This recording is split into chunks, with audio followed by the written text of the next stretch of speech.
역사적 주요 사건이나 인물에 대한 평가는 당대보다는 상당한 시일이 흐른 후에 가능합니다. 그래서 우리는 흔히 역사의 심판이라는 말을 하죠. 그런데 역사적 평가에 있어서 또 한 가지 중요한 것은 가급적 그 당시의 상황에서 그 사건을 바라볼 수 있는 안목이 필요하다는 것입니다. 당시의 상황에 대한 고려 없이 오늘의 눈으로만 과거의 사건을 평가하는 것은 공평하지 못합니다. 이와 같은 맥락에서 우리는 아마도 지금 과거보다 더 객관적으로 또 균형 잡힌 시각으로 이를테면 이승만 대통령이나 박정희 대통령의 치적과 과오에 대한 평가 또는 재평가를 할 수 있을 것입니다. 오늘 본문은 초대교회 시대에 있었던 매우 중요한 한 사건을 다루고 있습니다. 바로 예루살렘 회의 또는 예루살렘 사도회의라고 하는 것이죠. 초대교회사나 오늘 우리에게 주는 교훈이 있어 이 회의의 중요성은 매우 큽니다. 오늘 본문은 편의상 사도행전 15장 19절에서 21절의 세 구절로 삼았습니다. 예수님의 동생 되는 야고보의 발언으로 이 회의의 결론에 해당되는 부분이죠. 그러나 저는 예루살렘 사도회의라는 제목으로 사도행전 15장 전체를 살펴보며 하나님이 주시는 말씀의 은혜를 함께 나누고자 합니다.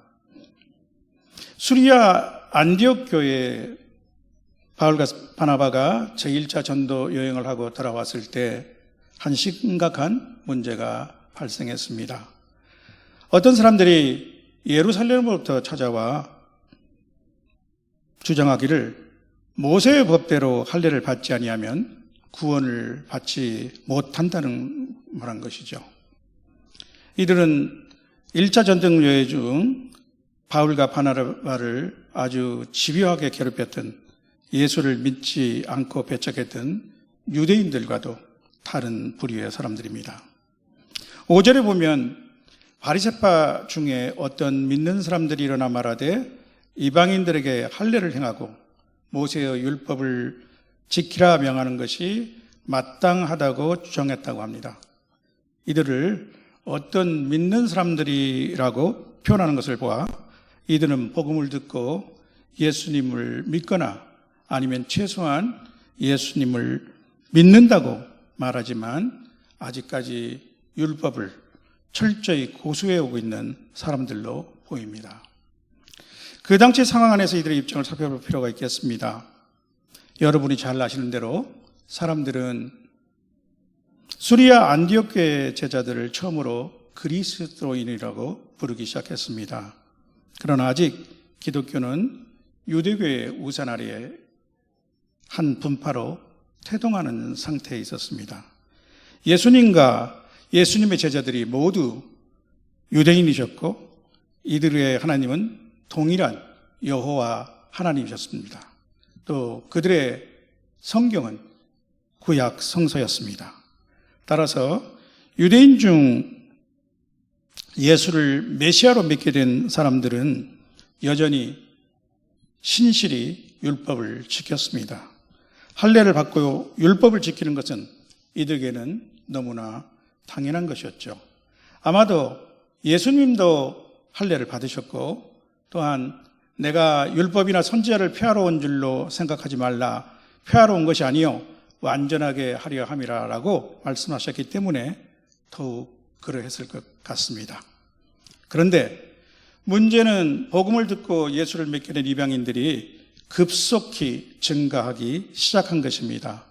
이들의 등장은 예수를 믿게 된 유대인들에게도 정체성에 어느 정도 혼란을 주게 된 것 같습니다. 따라서 예수 믿는 유대인들은 그들 이방인을 예수 믿고 구원받은 형제로 받아들인다면 그들도 우리처럼 율법을 지켜야 하고 특히 그 분명한 증거로 할례를 받아야 한다라고 생각했습니다. 아직 선민 사상에 젖어 있는 그들로서는 만민이 자기들 방식대로 여호와 하나님께로 돌아와야 한다고 생각을 했던 것입니다. 그러나 우리가 신약 성경의 조명을 통해서 구약 성경을 다시 읽어보면 유대인들이나 이방인들이나 관계없이 만인은 그리스도의 십자가를 통해 하나님께 나아갈 수 있는 것입니다. 그뿐만 아니라 성령의 계시를 통하여 신약 성경에 완성된 오늘 우리 성도들은 율법과 복음의 역할과 또한 이 둘의 상호관계를 잘 알고 있습니다. 갈라디아서와 로마서만 읽어보아도 그 핵심을 잘 파악할 수 있지요.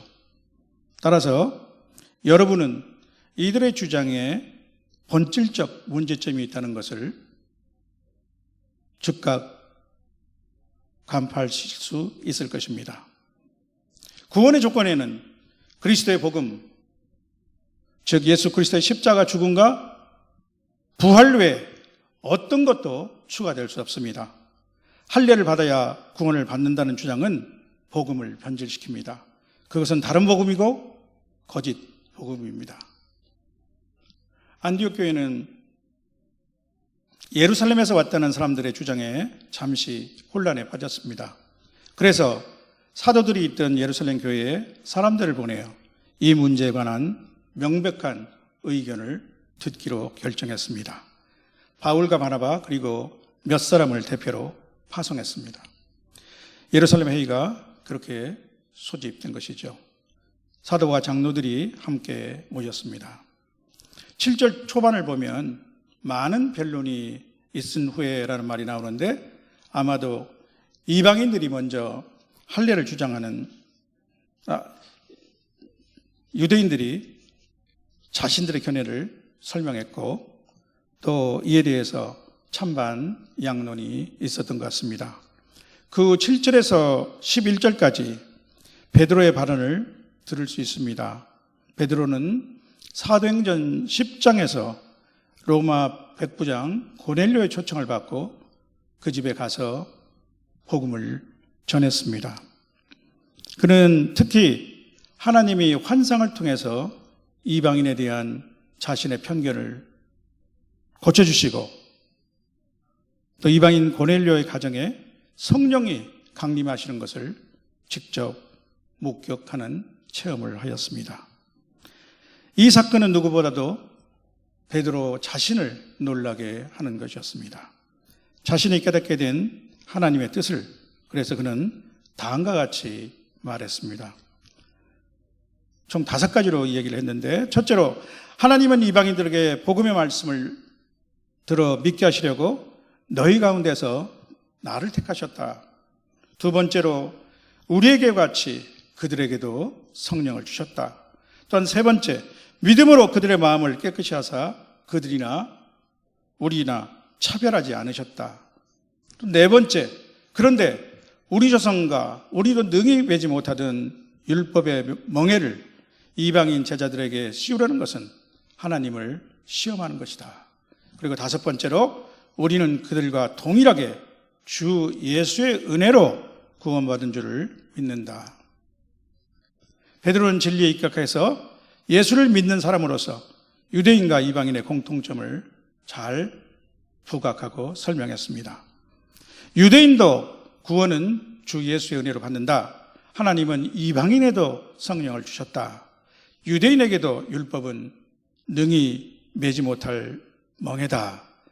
이런 면에서 우리와 이방인에게 근본적인 차이점이 없다라는 것이죠. 베드로의 말은 참석자들에게 큰 공감과 감동을 불러일으켰습니다. 12절 초반에 온 무리가 가만히 있어라는 짧은 표현이 있습니다. 온 회중이 입을 다물었다 또는 침묵했다는 뜻입니다. 동의와 수긍의 침묵이었을 것입니다. 성령의 임재와 주대하심을 느낄 수 있게 하는 구절이라고 할 것입니다. 이어서 바나바와 바울이 직전의 전도 여행에서 하나님께서 자기들을 통해서 이방인 중에서 행한 표적과 기사에 대해서 간증했습니다. 그리고 나서 야고보가 일어나 구약 선지자 중 아모스의 일부를 인용한 다음 자신의 견해로 오늘 본문의 말씀을 회의의 결론으로 제안합니다. 이 의견에 사도와 장로들과 온 교회가 동의하고 안디옥과 수리아와 길리기아에 있는 이방인 형제들에게 이러한 취지로 편지를 보내기로 결정했습니다. 그 편지의 내용은 크게 두 가지입니다. 첫째로 성령과 우리는 이방인 중에서 하나님께 돌아오는 자들에게 다른 짐, 즉 율법의 짐을 지우지 않는 것이 옳다라고 판단했다는 것입니다. 명시적으로 표현은 되어 있지 않지만 이방인들에게 할례를 강요하지 않겠다는 것입니다. 사실 이 부분이 중요합니다. 이것은 야고보가 바울과 바나바, 베드로의 의견을 전면 수용한 것입니다. 율법은 학자들에 의하면 무려 총 613개가 있는데 그중 무엇을 하라고 명하는 규정이 248개, 무엇을 하지 말라고 하는 금지 조항은 365개라고 합니다. 이 율법을 지킨다고 하는 것은 사실 불가능한 일이죠. 예루살렘의 사도들조차도 율법을 짐과 멍에로 그리고 괴롭게 하는 것이라고 인식했습니다. 바울 사도는 갈라디아서에서 율법의 속박을 받고 있는 자들을 저주 아래 있는 자들이라고 이렇게 말씀했습니다. 무릇 율법 행위에 속한 자들은 저주 아래 있나니 기록된 바 누구든지 율법책에 기록된 대로 모든 일을 항상 행하지 아니한 자는 저주 아래 있는 자라 하였습니다. 율법이 조문이 되면 율법을 단 하나 또 한순간 위반하게 되면 그것으로 범법자가 되는 것이죠. 둘째로 다만 우상의 더러운 것과 음행과 목매어 죽인 것과 피를 멀리할 것 등 4가지 금지사항을 권고하기로 했습니다. 실제로 작성한 편지에서는 우상의 제물과 피와 목매어 죽인 것과 음행을 멀리할지니라 라고 쓰인 것으로 나와 있습니다. 이 권고사항의 근거는 레위기 17장, 18장의 성결법전으로 보입니다. 이스라엘 백성뿐만 아니라 이스라엘 땅에 거주하는 외국인, 즉 히브리어로는 게르라고 하는 사람들에게 또 같이 적용되었던 규정입니다. 야고보는 새롭게 회심한 이방인들을 게르처럼 여기며 그들에게 최소한의 실천 규정을 제안하는 것으로 보입니다. 그런데 오늘 우리의 시각으로 볼 때는 사실 이 두 번째 권고사항은 무게감이 떨어지는 것 같습니다. 구약율법은 통상 3가지로 분류합니다. 하나님과의 관계를 다루는 의식법 또는 제사법, 또 당시 사회생활을 규율하는 시민법, 그리고 오늘 우리에게도 여전히 유효한 윤리의 기준으로서 도덕법이 그것입니다. 이 중 제사법은 히브리서가 잘 말씀해 주는 것과 같이 예수 그리스도의 십자가 대속사역을 예표하는 영적 의미가 있으며 시민법은 그 원리를 원용할 수 있겠죠.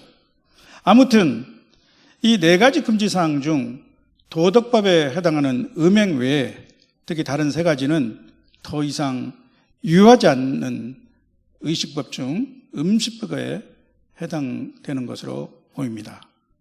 사실 오늘 우리 성도들은 성령의 계시로 완성된 신약 성산에서 음식에 관한 더 분명한 하나님의 말씀을 갖고 있습니다. 내가 주 안에서 알고 확신하노니 무엇인지 스스로 속된 것이 없으되 다만 속되게 여기는 그 사람에게는 속되거니와 만일 음식으로 말미암아 내 형제가 근심하게 되면 이는 내가 사랑으로 행하지 아니함이라.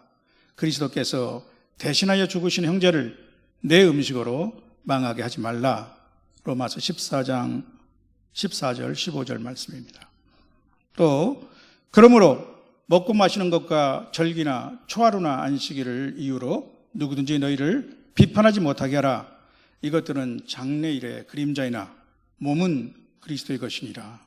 골로새서 2장 16절 17절 말씀입니다. 여기서 몸은 그리스도의 것이니라라는 말씀은 중요한 실체는 그리스도시라는 것입니다. 우리 주님께서도 음식 예법으로 결례를 강조하는 유대인들에게 이렇게 말씀하셨죠. 입으로 들어가는 것이 사람을 더럽게 하는 것이 아니라 입에서 나오는 그것이 사람을 더럽게 하는 것이라. 그럼에도 불구하고 제 동창 중에 한 친구는 여호와의 증인 신도인데 이 구절을 신약성경에서 명시하는 의미 있는 음식 규정으로 간주한다고 합니다. 그래서 자기는 선진국과 같은 피 음식은 절대 먹지 않는답니다. 제가 조금 답답해서 그러면 스테이크도 피가 배인 레어나 미디엄 상태에서는 먹지 않느냐고 물어보니까 고기는 가리지 않고 잘 먹는다고 합니다. 성경 해석에 명백한 오류를 보여주는 한 신뢰라고 할 것입니다. 성경의 모든 구절을 문맥과 시대적 상황 그리고 무엇보다도 다른 성경 전체에서 명백히 말씀하고 있는 진리를 무시하고 무분별하게 절대하는 데서 나오는 오류죠. 성도 여러분, 그렇다면 야고보가 이 네 가지 금령을 정한 이유는 무엇일까요? 21절에서 그는 그 이유를 언급하고 있습니다. 이는 오래전 세대부터 각 성에서 모세, 즉 모세의 율법을 전하는 자가 있어 안식일마다 회당에서 그 글을 읽음이라. 조상대대로 유대인으로 살아온 사람들에게 하루아침에 습속이 전혀 다른 이방인을 형제로 맞아들이기는 쉽지 않았을 것입니다. 반면에 강력한 성령의 역사로 복음을 들은 이방인의 구원을 목격한 바울과 바나바에게 할례받지 않으면 구원받지 못한다는 주장은 정말 받아들일 수 없는 주장이죠. 유대인에게서 시작하여 이방인에게로 뻗어나가는 복음의 확장 과정에서 이 충돌은 피할 수 없는 것입니다. 그러나 초대교회가 태동하는 그 당시 상황에서는 지금 당장의 양자택일은 공동체를 분열시킬 수 있습니다. 특히 아직까지는 그리스도인이라 할지라도 회당을 중심으로 유대인들과 또 하나님 경외자로 불렸던 일부 이방인들이 회당 예배에 참여하고 있는 현실에서 율법을 완전히 무시할 수는 없었던 것이죠. 여기서 야고보는 지도자의 현명함을 보여주었습니다. 신학적 원칙과 현실적 고려를 적절하게 배합한 중재안을 제시한 것입니다. 할례를 사실상 폐지하면서 일부 음식법을 남겨두는 것은 그 당시로서는 적절한 과도기적 조치였습니다. 따라서 예루살렘 회의는 대화를 통하여 서로를 이해하고 용납하며 공존의 길을 모색하는 초기 그리스도인의 현명한 모습을 보여주고 있습니다. 또한 성령의 인도하심을 받는 질서 있고 아름다운 모습을 보여주고 있습니다. 바울에 앞서 베드로를 가장 먼저 이방인 전도자로 사용하심으로써 이 회의에서 베드로가 결정적인 발언을 하게 하신 것도 하나님의 예지직의 지혜였습니다. 반면에 오늘 우리 개신교 내에서는 얼마나 많은 교파가 있습니까? 참으로 안타깝고 부끄러운 일이 아닐 수 없습니다. 사랑하는 성도 여러분, 오늘 예루살렘 회의를 통해서 우리는 초대교회의 사도들과 성도들의 복음에 관한 진지한 자세와 함께 상호 존중과 포용을 통해 교회의 일치를 추구하는 모습을 살펴볼 수 있었습니다. 그 가운데서도 가장 중요한 역할을 하신 분은 보이지 않는 보혜사 성령님이었다고 저는 생각합니다. 이 진리의 성령께서는 바울 사도를 위시한 사도들을 통하여 율법과 복음의 관계를 더욱 명확하게 계시하시고 오늘 우리를 위한 불변의 진리로 신약 성경을 완성해 주셨습니다. 그중 몇 가지 중요한 진리의 말씀을 화면을 함께 보시며 선포해 보시겠습니다. 할례자도 믿음으로 말미암아 또한 무할례자도 믿음으로 말미암아 의롭다 하실 하나님은 한 분이시니라. 다 같이 선포해 주십시오. 두 번째 말씀입니다. 무릇 표면적 유대인이 아니요 표면적 육신의 할례가 아니니라. 오직 이면적 유대인이며 할례는 마음의 할지니니 영에 있고 율법 조문에 있지 아니한 것이라. 로마서 2장 28절에서 29절 앞부분입니다. 또 믿음이 오기 전에 우리는 율법 아래에 매인 바 되고 계시될 믿음의 때까지 갇혔느니라.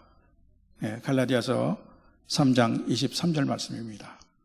성도 여러분, 예수님은 율법의 첫째 계명이 내 마음을 다하고 목숨을 다하고 뜻을 다하여 주 너희 하나님을 사랑하라는 것이며 또 그 둘째 계명은 내 이웃을 내 자신같이 사랑하라고 요약해 주시면서 이 두 계명이 온 율법과 선지자의 강령이라고 말씀하셨습니다. 그리고 죄 없으신 분이 우리를 위하여 십자가에서 대신 죽으심으로 우리에 대한 하나님의 사랑을 확정해 주셨습니다. 예수님이 말씀하셨던 진정한 율법의 완성은 이 십자가 사랑입니다. 그리고 우리 주님은 새 계명을 우리에게 주셨습니다. 새 계명을 너희에게 주노니 서로 사랑하라. 내가 너희를 사랑한 것 같이 너희도 서로 사랑하라. 이 십자가 사랑으로 이웃을 사랑하고 무엇보다 십자가 사랑의 복음을 힘써 전하는 저와 여러분이 되시길 주님의 이름으로 축원합니다.